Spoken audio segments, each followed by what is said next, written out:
The ocean keeps its secrets in the deep, buried under miles of crushing pressure and absolute darkness. But sometimes, in its infinite indifference, it leaves a puzzle floating on the surface. We often think of mysteries as loud, chaotic events, yet the most enduring riddles are those composed entirely of silence, acting as a locked-room mystery where the room is the vast, gray Atlantic and the only door is the endless, retreating horizon. Imagine, if you will, a vast expanse of water, looking not like a fluid but like a sheet of hammered obsidian, undulating slowly under a sky that has forgotten the color blue. There is a ship here, a wooden structure of oak and pine, sitting alone in this liquid wilderness, and although the wind is gentle, the wheel turns with a slight, purposeless oscillation, guided by no hand, steered by no captain, correcting its course only to surrender again to the rhythmic push of the swells. We are observing a scene of profound isolation, where the only witness to the events that have transpired is the salt spray that has begun to form a crusty patina on the brass railings and the groaning timber that speaks in a language we can no longer translate. It is in this stillness that we find the true weight of the unknown. For silence is not merely the absence of sound, but a heavy, dormant presence that fills the spaces where human voices ought to be. As we look across this gray expanse, we are forced to confront the reality that the sea is a vast, indifferent archive, holding stories that have dissolved into the ether, leaving behind only the physical shell of a vessel to mark their passage. This is not a story of sudden violence or the clash of steel, but rather a slow, methodical erasure, a fading of reality that feels less like a tragedy and more like a mathematical equation that has been left unsolved on a chalkboard. The water laps against the wooden hull with a sound that is almost like a heartbeat, steady and unconcerned, reminding us that nature continues its cycle regardless of the human confusion drifting upon its currents. We are conditioned to expect a resolution, to believe that every question has an answer waiting to be uncovered.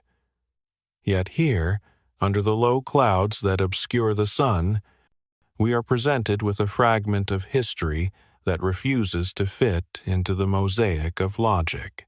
This ship, wandering without a master, becomes a floating monument to the unexplainable, a wooden ghost upon a mirror of blue that reflects nothing but the emptiness of the sky above it. It is here, in this quiet void, that we begin our inquiry, not with the expectation of a sudden revelation, but with the patience of a forensic accountant, sifting through the silence to find the single, logical thread that might lead us out of the labyrinth. The calendar marks the date as the 4th of December, 1872, a day that began with the mundane routine of maritime commerce, yet would end by inscribing a permanent question mark into the annals of nautical history. The brigantine Dei Gratia, commanded by Captain David Morehouse, was cutting a steady path toward Gibraltar when the lookout spotted a speck on the horizon. A vessel that moved with an awkward, lurching gait, seemingly unable to decide on its direction. This was not the graceful dance of a ship under command, but the erratic drift of something hollow, a vessel that had lost its soul and was now merely reacting to the physics of wind and wave. As the Dei Gratia drew closer, the details of the stranger emerged from the mist, revealing her to be the Mary Celeste, a ship that should have been miles ahead, safely nearing her destination, yet here she was, staggering through the water like a sleepwalker. This narrative, which we have inherited through generations of speculation, is often clouded by the fog of folklore. But we must strip away the fiction to see the hollow truth that lies beneath. This is not a story of monsters rising from the deep, nor is it a tale of pirates descending with fury. It is, at its core, a story of physics, of timelines, and of a forensic investigation that began decades before the word forensics was even common parlance. While the world remembers the myth of warm meals left smoking on cabin tables, a detail that was largely an invention of later storytellers, the truth is found in the dull mathematics of a ship's log and the chemical composition of a single barrel of alcohol. The investigation requires us to look past the romance of the ghost story and focus instead on the structural integrity of the pumps, the tension of the rigging, and the precise navigational calculations that were abruptly abandoned. When the crew of the Dei Gratia finally boarded the drifting vessel, they stepped into a silence that possessed a unique resonance, a stillness that felt heavy and thick, as if the air itself had been holding its breath for days. They found no signs of struggle, no scorched wood indicating fire, and no splintered planks suggesting a collision. Everything was in a state of suspended animation, preserved in the salt air like a specimen in a jar. The sails were partly set, some torn and flapping loosely in the breeze, while the ship's single lifeboat was missing, leaving behind only the severed rope that had once tethered it to safety. It is in these minute details, these subtle disruptions of order, that the true mystery lies. For the terror of the Mary Celeste is not in what was found, but in the absolute, logical void of what was missing. We must understand that a captain does not abandon his ship lightly. To leave a vessel that is still seaworthy is a violation of every instinct a mariner possesses, implying a perceived danger so immediate and so overwhelming that it overrode the rational assessment of safety. Yet, the ship was sound, the provisions were ample, and the cargo, 1,701 barrels of industrial alcohol, remained largely untouched, save for a few barrels that had leaked their contents into the bilge. The mystery, therefore, is not supernatural, but psychological and physical. A puzzle where the pieces are made of wind speeds, barometric pressure, and the fumes of raw alcohol accumulating in a confined hold. We are looking at a timeline that snapped, a decision made in a moment of panic that we cannot see, leaving us with a forensic scene that is frustratingly pristine. As we settle into the quiet rhythm of this investigation, I want to assure you that the file we are opening tonight is not one that will be left unresolved, nor will it be allowed to linger in the realm of anxiety. We are not here to indulge in fear, but to exercise the calming power of deduction, to take the chaos of the unknown and order it into a sequence of understandable events. Tonight, we board the Mary Celeste not as trespassers, but as observers arriving late to the scene, prepared to dust off the salt spray, examine the cargo manifest, and reconstruct the logic of the impossible. We will walk the slanted deck, run our hands over the weathered wood, and listen to the testimony of the silent objects that remain, allowing the evidence to speak with a clarity that human witnesses could never provide.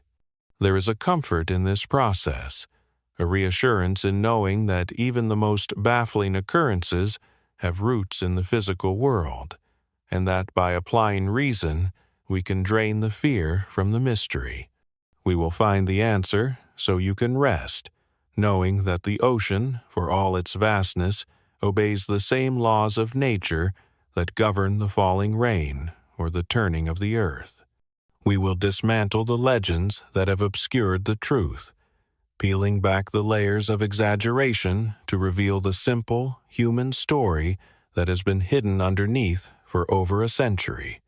By the time we conclude, the Mary Celeste will no longer be a ghost ship haunting the nightmares of sailors, but a solvable equation, a historical event that has been catalogued, understood, and finally closed. So, let the rhythmic sound of the waves guide you into a state of focus, and allow your mind to drift alongside the hull of this ancient vessel. We are about to step into the captain's cabin, to look at the charts left on the table, and to piece together the final moments of a journey that was interrupted by a fear we can now identify and understand. The obsidian waters are calm tonight, and the mystery that has floated upon them for so long is about to be anchored by the weight of truth. To understand the profound silence found drifting in the mid-Atlantic, we must first understand the noise, the substance, and the heavy materiality of the world they left behind. We must cast our minds back to the autumn of 1872, transporting ourselves to the East River of New York, where the air hung heavy with a complex perfume of industry and travel. It was an era where the atmosphere itself possessed a texture, a thick weave composed of coal smoke dissolving into the gray ether, the sharp, piney scent of tar used to seal the deck seams, and the pervasive, damp aroma of wet hemp rigging drying in the cool November air. The waterfront was a labyrinth of masts and spars, a forest of stripped trees that swayed gently with the tide, creating a low, wooden musicality that served as the heartbeat of the city's commerce. The Mary Celeste sat among them, not as a myth, but as a physical construct of white oak and copper sheathing, bobbing with a measured oscillation alongside the pier. She was a brigantine, a workhorse of the trade routes, and her hull, painted a crisp, authoritative black, bore the marks of her history. The subtle patina of salt spray on her brass fittings and the worn smoothness of the railings, where countless hands had rested during long watches. As we visualize this scene, we see the sepia-toned maps of the harbor, the ink lines tracing the depths of the channel, representing a world that was mapped, known, and secure, standing in stark contrast to the fluid uncertainty of the open ocean. The dock was a place of transfer, where the solid goods of the earth were moved into the belly of the ship, a process that was slow, rhythmic, and deeply methodical, governed by the ledger and the tally sheet. Let us focus now on the loading of the vessel, for there is a hypnotic quality to the inventory of a ship prepared for a voyage across the Atlantic.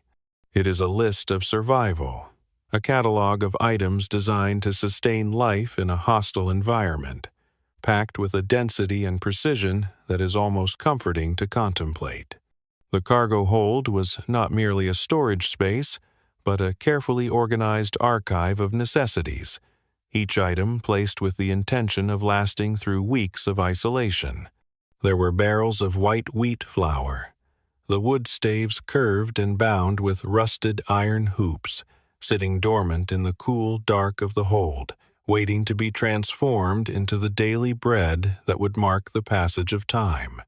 There were tierces of salt beef and mess pork, cured in heavy brine, the meat preserved in a state of suspended animation, stacked in rows that spoke of a long, predictable journey, where hunger was a variable that had already been solved.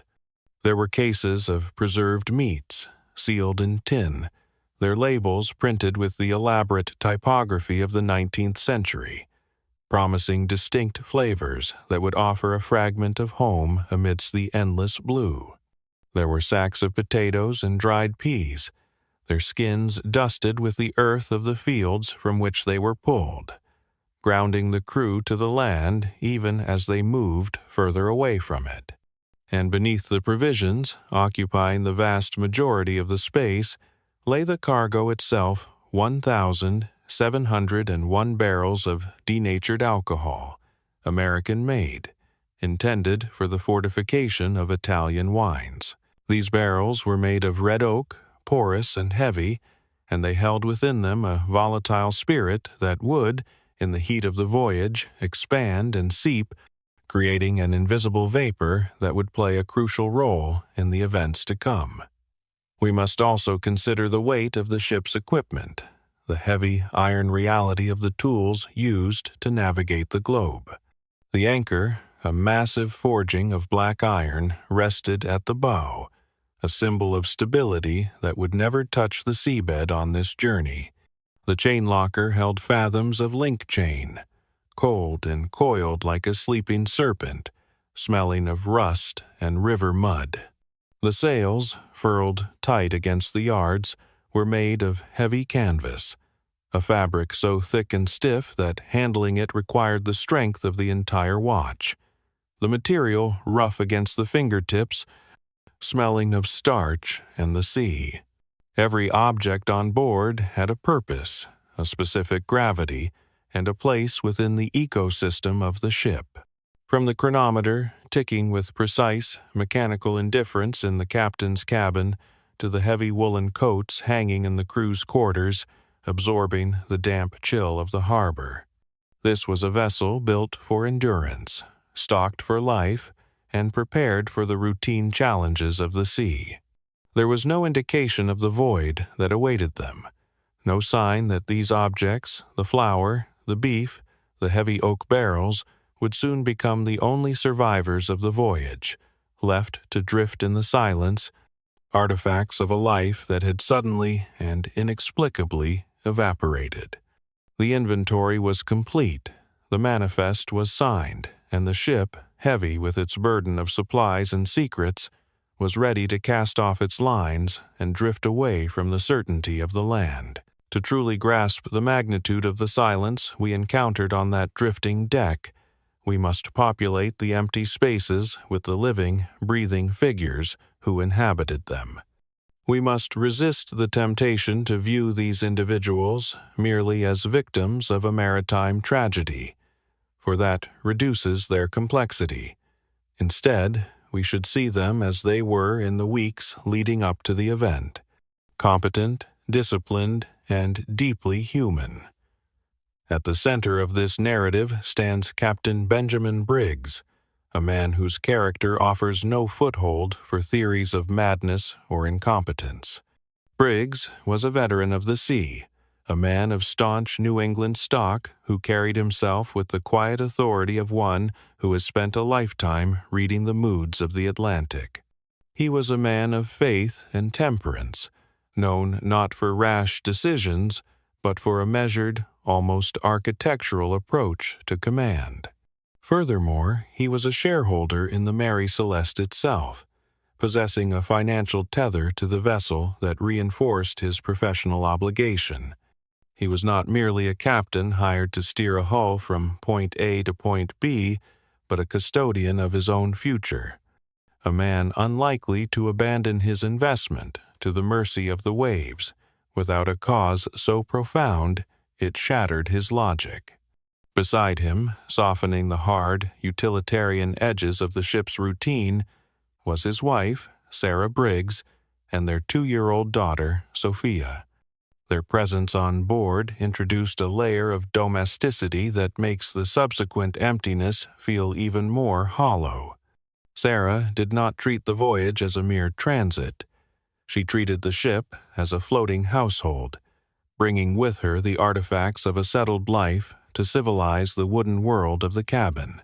Among the inventory of the lost, we find mention of a melodeon, a small reed organ, suggesting that the evenings were filled not just with the creaking of timber, but with the resonance of music, a human harmony played against the backdrop of the ocean's indifference. There was a sewing machine, a symbol of future intent, implying that there was mending to be done, clothes to be made, and a life to be lived beyond the immediate horizon. These objects, the organ and the sewing machine, sit in our minds like anchors, grounding us in the reality that this family had no intention of disappearing. They were planning for a future that was slowly dissolving into the ether with every nautical mile they traveled. The crew that manned the ropes and walked the watches were not the rough, unpredictable elements one might find in a fictional sea yarn, but a hand-picked assembly of experienced professionals. We must speak their names to pull them back from the anonymity of the ledger. There was Albert G. Richardson, the first mate, an American of proven capability, who had sailed with Briggs before. There was Andrew Gilling, the second mate, a 25-year-old Dane whose life was mapped out in the logbooks of previous voyages. The steward and cook, Edward William Head, ensured the rhythmic provision of meals that marked the ship's time. And then the seamen, 4 men of German and Frisian origin, whose names Volkert Lorenzen, Arian Martens, Boye Lorenzen, and Gottlieb Goodsrod evoke the heritage of the North Sea, a lineage of sailors who understood the cold, gray temperament of the water. These men were calm, seasoned, and reliable, forming a human machine that functioned with the same predictability as the tides. This brings us to the central psychological framing of the enigma. Why would a crew of this caliber, led by a captain of such prudence, abandon a ship that was, by all accounts, sound and buoyant? It is a question that defies the logic of survival. To leave the sturdy, dry deck of a brigantine for the fragile instability of a small open boat in the middle of the Atlantic is a calculation that suggests a terror we cannot see. It implies that, in the minds of these disciplined men, the dormant danger within the ship had suddenly outweighed the obvious peril of the ocean itself, forcing a decision that history has never been able to fully reconstruct. To understand the disappearance, we must first understand the machine they left behind. For a sailing vessel is not merely a container, but a complex instrument of physics, a creature of balance requiring the precise calculation of wind and canvas. The Mary Celeste was a brigantine, a hermaphrodite rig that married the square sails of a brig on the foremast with the fore and aft sails of a schooner on the mainmast. She was roughly 100 feet in length, registered at 282 tons, a vessel originally christened the Amazon when she was built in the shipyards of Nova Scotia. Her bones were crafted from the timber of the North Birch, beech, and maple for the hull below the waterline, and hardy spruce for the upper works woods that had absorbed the resilience of the forest, and were now tasked with withstanding the crushing pressure of the sea. She was a ship with a history, having undergone repairs and refits that added layers of patina to her structure, making her a vessel that felt lived in, a wooden entity with its own quirks and handling characteristics.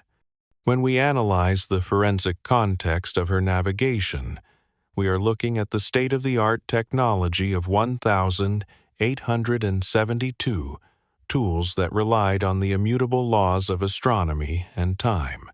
The primary instrument of location was the sextant, a device of brass and mirrors used to bring the celestial bodies down to the horizon, measuring the angle of the sun or stars to determine latitude.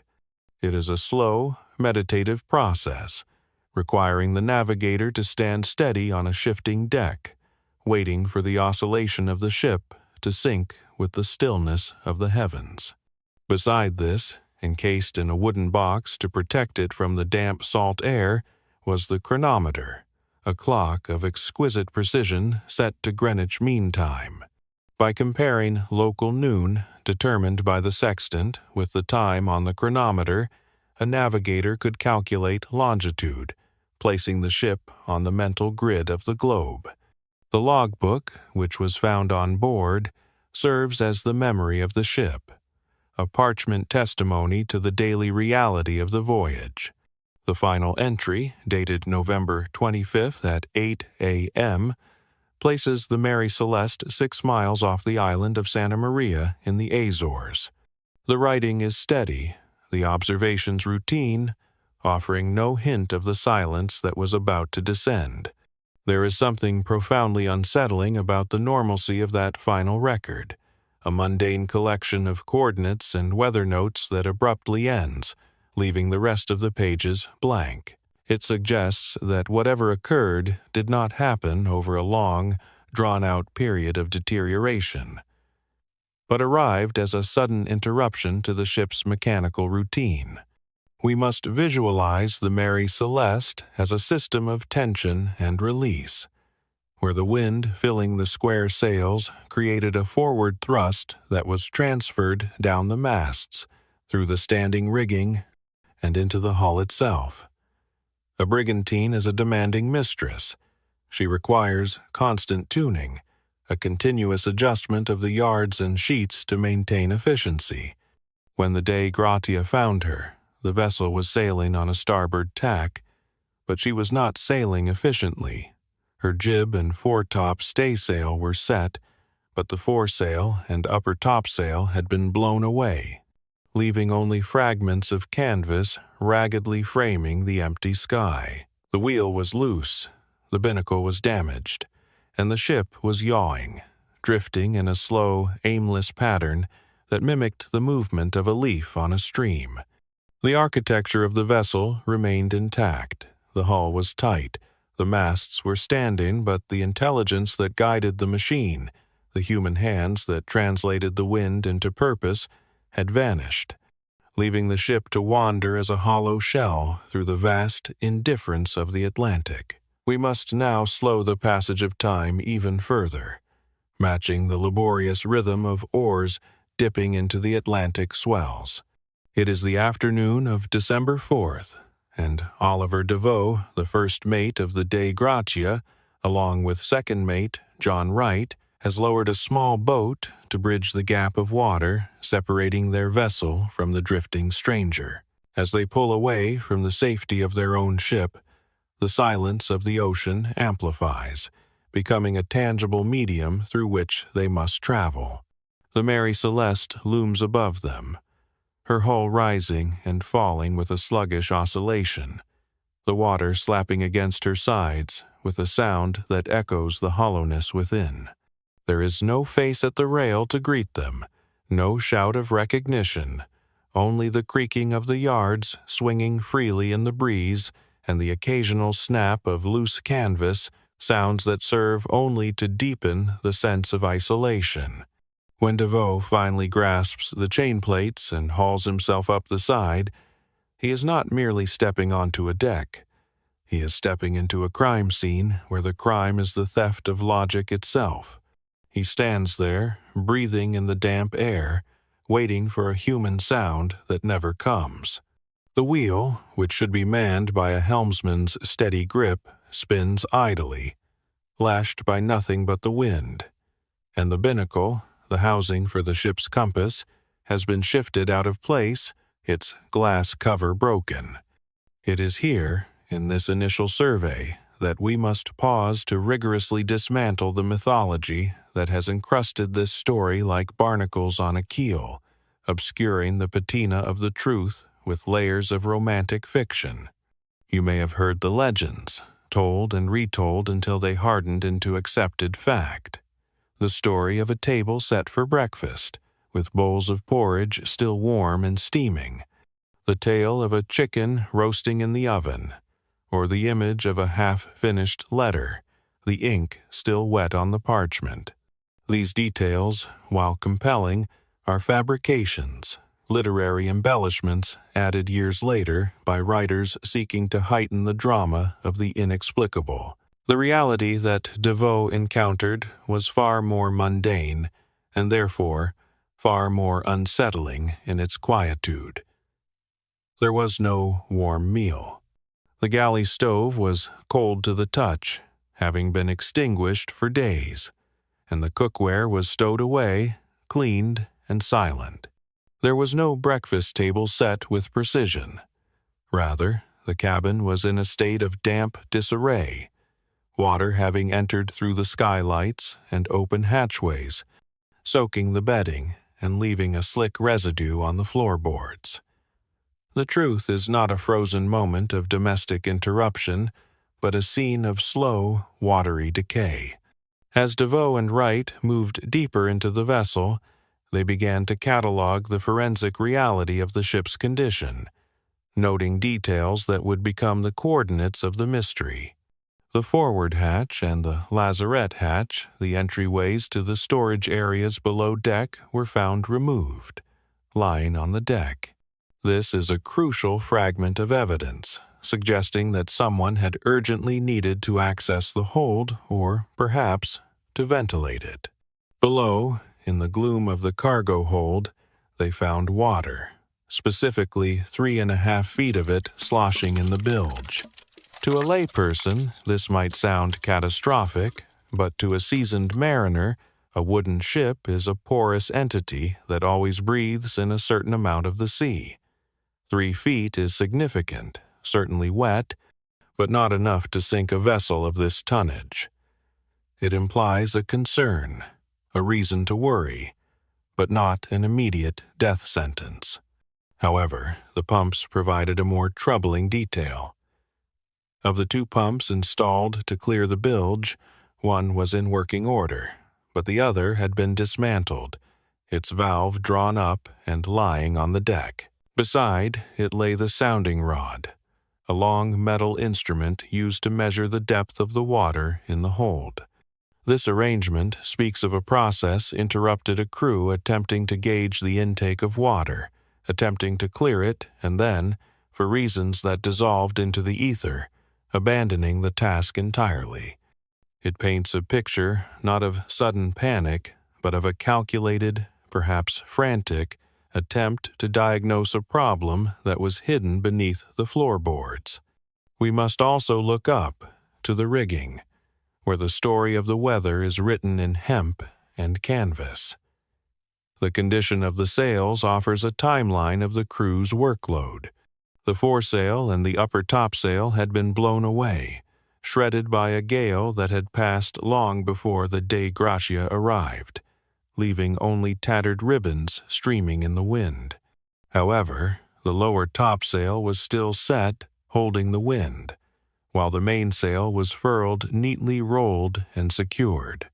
This tells us that the crew was actively managing the ship until the very end, reducing sail to weather a storm, behaving with the discipline of professionals. They were not running from a monster, they were navigating a vessel.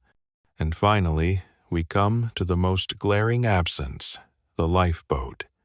The Mary Celeste carried a single yawl boat, lashed across the main hatch. It was gone. The rail on the starboard side, where the boat would have been launched, showed signs of having been removed or opened to facilitate the launch. A rope, specifically the main peak halyard, a strong, heavy line used to hoist the sails, was found trailing in the water behind the ship, frayed at the end. This suggests that the boat was not merely launched, but tethered, attached to the Mary Celeste like a calf to its mother, trailing behind as they waited for the danger to pass, waited for the fumes to clear, or waited for the water in the hold to stabilize. But the rope snapped, the connection was severed, and the Mary Celeste, faster and heavier, drifted away on the wind, leaving the small, fragile boat alone in the vast, obsidian wilderness. I want you to place yourself in that moment, to inhabit the mind of Captain Briggs. You are standing on the deck of a ship that is floating, solid and secure. You have food for 6 months. You have a skilled crew. You have your wife and daughter beside you. The wood beneath your feet is thick and strong. Now, look at the small, open yawl boat, a fragile shell of thin planks, exposed to the freezing spray and the immense, crushing power of the Atlantic waves.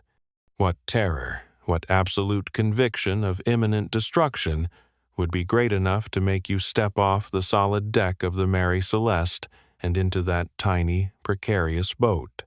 What did he see, or think he saw, that made the labyrinth of the open ocean seem safer than his own ship? The answer lies not in what was there, but in the terrifying calculation of what he believed was about to happen. The silence of the open ocean now yields to the bureaucratic stillness of a courtroom, specifically the Vice Admiralty Court in Gibraltar, where the mystery of the Mary Celeste was dragged from the water to be dissected by the dry, unyielding logic of the law. It is here, under the high ceilings and amidst the rustling of parchment, that the narrative shifts from a story of survival to a story of suspicion. The year is still 1872, but the atmosphere has changed. The salt air is replaced by the smell of ink, old wood, and the stiff formality of the British legal system. The proceedings were not merely an inquiry into salvage rights, but quickly morphed into a criminal investigation, driven by a man whose imagination was as vivid as it was suspicious. Frederick Solly Flood, the Attorney General of Gibraltar. Flood was a man of his time, an official who viewed the world through a lens of order and hierarchy, and to him, the drifting ship was not a tragedy but an offense against nature that demanded a culprit. He was convinced that a crime had been committed, largely because he could not accept the alternative that a sound ship could be abandoned without violence. In his mind, the absence of the crew was evidence of mutiny, a chaotic uprising where the men, perhaps fueled by the alcohol in the hold, had turned on their captain. He needed physical proof to anchor his theory, to transform the hollow silence of the ship into a narrative of guilt, and he believed he found it in two specific artifacts, a sword and a series of dark stains on the ship's rail. Under Flood's direction, the court focused its gaze on a sword found beneath the captain's berth, an old blade, likely a relic or a ceremonial piece, which Flood claimed bore the unmistakable marks of violence. He pointed to discolored streaks on the metal, asserting they were blood, the dried residue of a mutinous struggle. Similarly, he directed the court's attention to the starboard rail, where he identified dark, reddish-brown blemishes on the wood, which he argued were the result of a body being cast overboard. It was a compelling story, one that fit the expectations of a public hungry for a scandalous resolution. But it was a story built on the shaky foundation of assumption rather than the solid ground of science. To verify these claims, the court commissioned Dr. J. Patron, a physician from Gibraltar, to perform what we would now recognize as an early forensic analysis. This brings us to a moment of fascinating contrast. The raw, elemental mystery of the ocean being examined within the controlled, quiet environment of a Victorian laboratory. Imagine the scene, a room filled with glass beakers and brass microscopes, the light filtering in through dusty windows to illuminate the suspended dust motes dancing in the ether. Doctor. Patron did not rush. His process was methodical, a slow, ritualistic scraping of the evidence that stands in stark contrast to the breathless accusations of the Attorney General. He began with the stains on the rail. With a small, sharp instrument, he gently lifted the dark substance from the weathered wood, collecting the flakes on a piece of clean paper. He then subjected these fragments to a series of chemical tests, dissolving them in water and observing the reaction. The process was quiet, hypnotic, the careful measuring of reagents, the gentle swirling of the glass, the waiting for a color change that would reveal the truth. He looked for the telltale presence of corpuscles, the biological signature of life. But, under the magnification of his lens, the chaos of violence resolved into the simple structure of the mundane.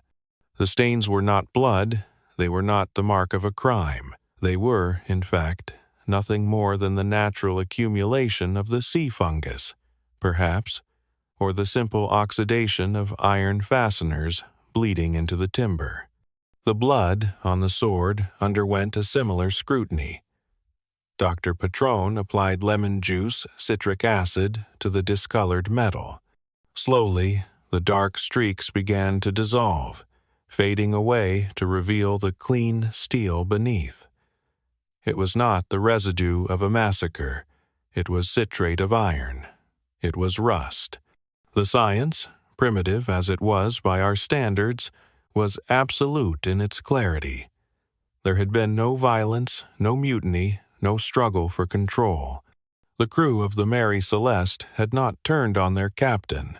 The weapon was merely a neglected keepsake, and the crime scene was simply a ship bearing the patina of exposure to the elements.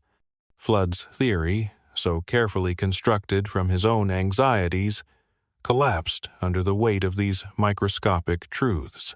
The inquiry, which had sought to pin the blame on human malevolence, was forced to return to the uncomfortable reality of the unknown. The silence of the ship remained unbroken, its secret guarded not by the guilty, but by the simple, indifferent chemistry of rust and wood. We are left, then, with a mystery that refuses to be solved by the easy explanation of violence, forcing us to look deeper past the accusations of men into the invisible forces of physics and fear that truly governed the fate of the Mary Celeste.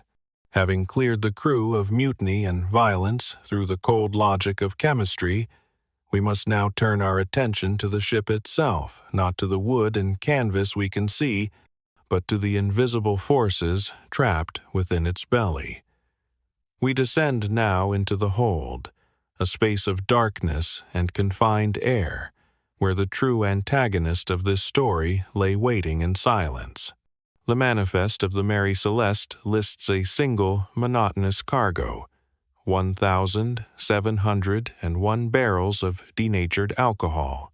This was not the drinking alcohol of a tavern, but a harsh, industrial spirit intended for the fortification of Italian wines, a substance as volatile as it was valuable. When the De Gratia crew inspected this cargo, they found the barrels neatly stowed, row upon row, apparently undisturbed. Yet a meticulous accounting revealed a subtle but profound anomaly. 9 of the barrels were empty. They had not been stove in, nor had they been tapped by a thirsty crew seeking relief. The wood was intact, the hoops were tight, yet the contents had vanished. This disappearance was not a theft, but a phenomenon of physics, a clue that points us toward the specific construction of the containers themselves. We must understand the distinction between the materials used in 1872 cooperage. The barrels were not uniform. Most were crafted from white oak, a wood known for its tight grain and impermeability, the standard vessel for liquids. However, these specific 9 empty barrels were made of red oak. Red oak is a different creature entirely. Its cellular structure is open, porous, containing microscopic channels known as tyloses that allow the wood to breathe. While this makes it excellent for dry goods, for a volatile liquid like ethanol, it is less a container and more of a sieve. As the Mary Celeste traveled from the cold waters of New York into the warmer latitudes of the Azores, the temperature in the hold began to rise. We must imagine the environment down there in the dark, the rhythmic oscillation of the ship churning the liquid, the heat expanding the alcohol, and the red oak staves of those 9 barrels slowly beginning to weep. The ethanol did not leak out as a liquid puddle on the floor. It sublimated, passing through the pores of the wood and dissolving into the air. It became a gas, an invisible, heavy vapor that began to fill the confined space of the hold. Close your eyes and try to reconstruct the sensory reality of that hold. It is a space where the air is no longer neutral. It is thick, heavy, and pungent. The smell would have been overwhelming, a sharp, stinging aroma of raw spirit that burned the nostrils and watered the eyes. But more dangerous than the smell was the pressure. As the fumes accumulated, they created a potential bomb, not necessarily one that would explode with fire, but one that created a pressure differential, a physical presence that could blow a hatch cover or emit a terrifying rumbling sound from the depths of the ship. This is the invisible, volatile, the silent threat that provides the psychological key to the captain's decision. Captain Briggs, a man of prudence, would have smelled the danger rising through the ventilators. He would have known that his ship was sitting on top of a potential inferno. The fumes were not just a smell, they were a signal that the chemistry of the cargo was unstable. In the silence of the ocean, where every creak and groan of the ship is amplified, the realization that the very air in the hold was turning against them would have been a source of profound, quiet terror. The 9 empty barrels are not just missing inventory. They are the footprint of the fear that drove a veteran captain to make the fatal calculation that the open ocean was safer than his own ship. We have inspected the hull, analyzed the chemistry of the cargo, and dismissed the violence of man. Now, we must align these fragments into a single, cohesive timeline, a sequence of minutes that separates safety from oblivion. To do this, we return to the captain's cabin and the final testimony of the Mary Celeste, the logbook and the slate. The logbook's last formal entry is dated November 24th, but a slate found in the cabin bore a rougher, more immediate note from 8 a.m. on the morning of November 25th. It places the ship 6 miles past the island of Santa Maria. This is our anchor in time. At this moment, the ship was under control, the family was safe, and the routine was unbroken. But shortly after this entry, something shifted. The wind, which had been driving them forward, perhaps faltered or shifted direction, causing the ship to roll more heavily in the swells. This motion would have agitated the cargo, accelerating the release of those alcohol fumes we discussed, the invisible pressure building in the hold. We can hypothesize that around mid-morning, perhaps alerted by the smell or a sudden sound of escaping gas, Captain Briggs ordered the lazarette and forward hatches opened to ventilate the ship. This explains why the Dei Gratia found them lying on the deck. It was a standard safety measure, a prudent reaction to a chemical threat. However, the threat likely felt immediate. The fear of an explosion, or the suffocating nature of the vapor, forced a decision that was not panic, but extreme precaution. They did not run screaming. They evacuated with discipline. They lowered the yawl boat. They gathered the ship's instruments, the chronometer, the sextant, the ship's papers, essential tools for navigation that are conspicuously missing from the vessel. This was not an abandonment. It was a temporary retreat. The most heartbreaking piece of evidence is the trailing rope. The main peak halyard, a strong, essential line, was found dragging in the water behind the ship. This detail allows us to reconstruct the strategy. Briggs did not intend to leave the Mary Celeste. He intended to tether the lifeboat to the stern, creating a safe distance of perhaps 100 feet, allowing the crew to wait out the danger while remaining attached to their home. They sat in the small boat, bobbing in the wake, watching the open hatches, waiting for the air to clear so they could climb back aboard. But the Atlantic is not a static environment. We must introduce the final variable, the wind. A sudden gust, a freshening breeze, filled the sails of the Mary Celeste. Even with her mainsail furled, the square sails on the foremast would catch the wind. The ship, heavy and momentum-driven, would have surged forward. The lifeboat, laden with 10 people and low in the water, would have created immense drag. The tension on that single tow line would have spiked instantly. The rope, perhaps old, perhaps frayed, could not withstand the physics of the two masses moving at different speeds. It snapped. In that instant, the connection was severed. The Mary Celeste, effectively a ghost ship now, began to pull away. She gathered speed, finding her rhythm in the waves, sailing on a course set by chance and the wind. Can you imagine the silence of that moment? It is not the silence of peace, but the silence of absolute dawning horror. You are sitting in a small wooden shell, mere inches above freezing water. You are watching your sanctuary, your food, your warmth, and your future drift away from you. You grab the oars. You row with the desperation of the damned. But a brigantine under sail moves with a relentless power that human muscle cannot match.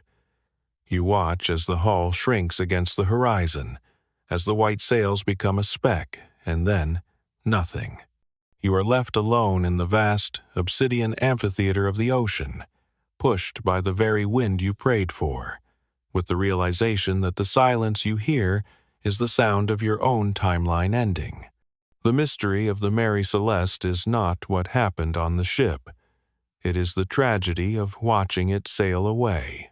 We have now arrived at the quiet center of the labyrinth, the point where the scattered fragments of evidence, the empty barrels, the open hatches, the trailing rope, and the untouched meal coalesce into a single, cohesive image of truth. It is time to synthesize these elements, not with the dramatic flair of a novelist seeking a climax, but with the measured, steady hand of an actuary reconciling a complex ledger. When we strip away the accumulated layers of myth, the sea monsters, and the phantom pirates, we are left with a narrative that is governed entirely by the laws of chemistry and the rational fears of a prudent man. We must return to the central anomaly of the cargo, the 9 empty barrels constructed of porous red oak. As the Mary Celeste transitioned from the biting cold of the New York docks to the temperate warmth of the Azores, the physics of the hold began to shift. The temperature rose, and within the darkness of the hull, the alcohol began to expand, pushing against the wood, weeping through the microscopic pores of the staves, and sublimating into the air.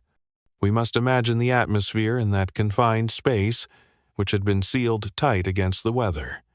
It was no longer filled with benign air, but was becoming saturated with highly volatile ethanol fumes.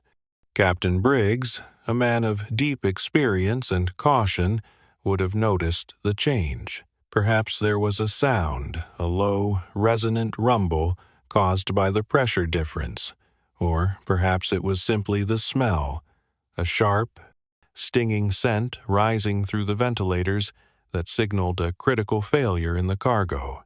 In the 19th century, a ship carrying alcohol was essentially a floating bomb. The crew knew that a single spark, or even the continued buildup of pressure, could result in a catastrophic explosion that would reduce the vessel to splinters in a heartbeat. This brings us to the pressure release theory, which serves as the most logical resolution to the enigma. Briggs did not panic. Rather, he reacted with the disciplined logic of a commander facing a mechanical threat. He ordered the main hatch and the lazarette hatch to be removed, allowing the heavy, dangerous fumes to escape into the ether. But the smell was likely overwhelming, and the fear of an imminent ignition would have been dormant in the minds of every soul on board.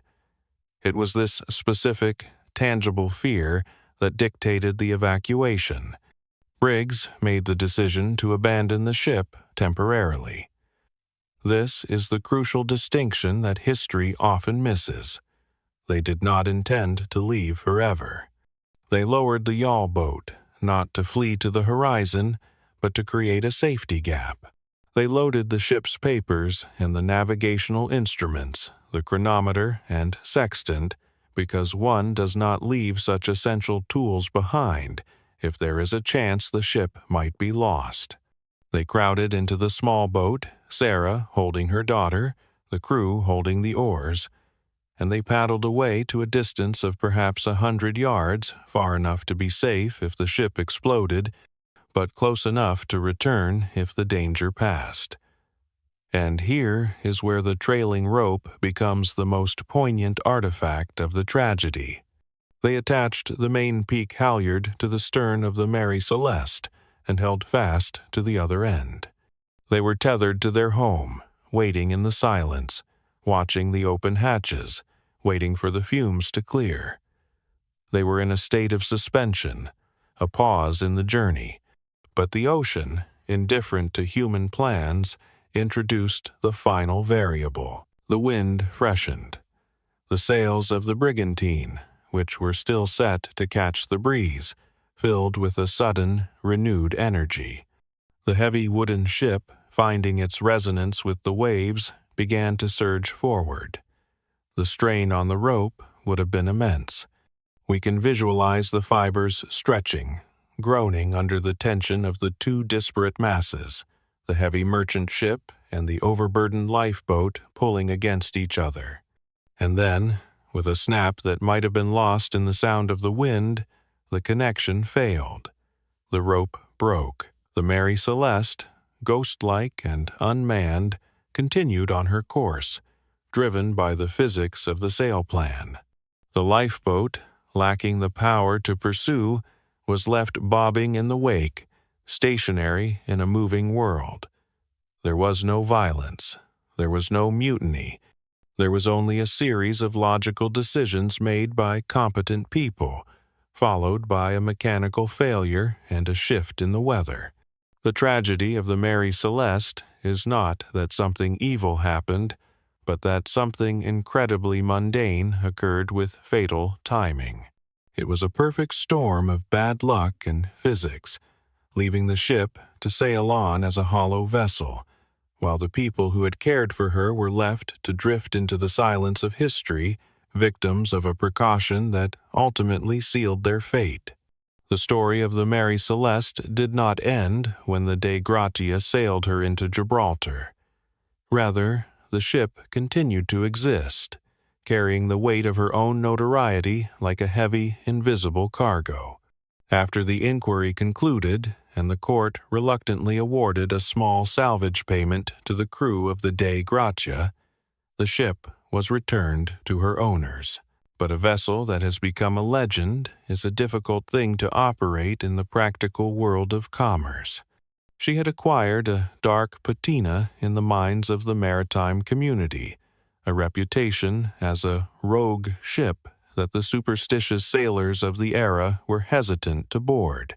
For 12 more years, she continued to ply the trade routes of the world, changing hands frequently, drifting from owner to owner, each one finding her to be a difficult asset, a wooden liability that seemed to carry misfortune in her wake. Her final act, ironically, was not one of mystery, but of deliberate human greed. In 1885, her last captain, a man named Gilman Parker, loaded her with a cargo of worthless scrap boots and cat food listed as valuable goods, and steered her intentionally onto the Rochelet Reef off the coast of Haiti. He intended to wreck her for the insurance money, a final indignity for a ship that had survived the impossible. But even in her destruction, the Mary Celeste refused to submit quietly. She hit the coral reef hard, but she did not sink. She sat there, lodged firmly on the rocks, stubborn and dormant, exposing the fraud for all to see. Captain Parker was disgraced, and the ship was left to rot in the Caribbean sun, her timbers slowly bleaching and dissolving into the salt water, her form gradually erased by the tides until nothing remained but the memory of her name. And what of the people? What of Captain Briggs, Sarah, Sophia, and the 7 crewmen? They simply vanished.